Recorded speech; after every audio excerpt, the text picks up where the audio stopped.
Hi, my name is Rachel Rosenkrantz. I'm a master luthier living in Rhode Island. Routine, make sure you wake up on time, that you don't stay in pajamas for too long, and just to have a sense of rhythm helps to keep the ball rolling.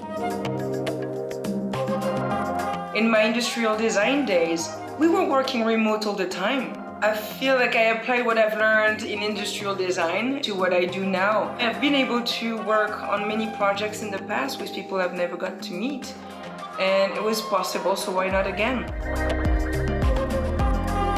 Figuring out the balance between what's actually the physical work versus the digital work. At the end of the day, it feels good to get stuff done.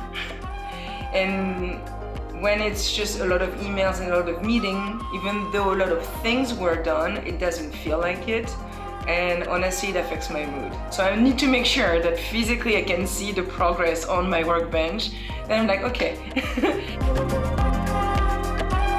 Right now, I would say it's my sketchbook and what I have in my head.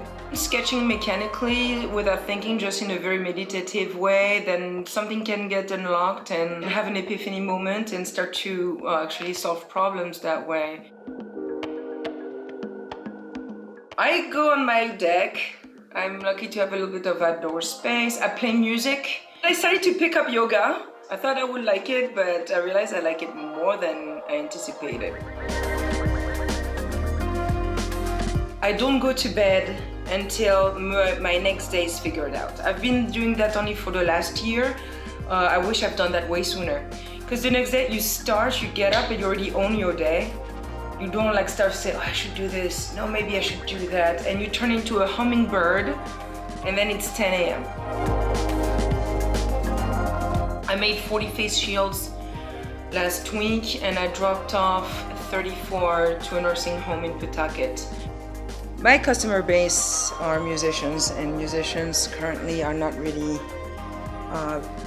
working because there's no events, there's no festivals, there are no concerts.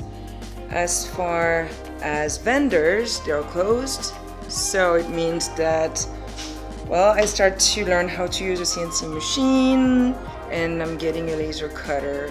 I need to be able to produce things that I cannot farm outside. I believe it's the return of the cottage industry, what we're experiencing right now.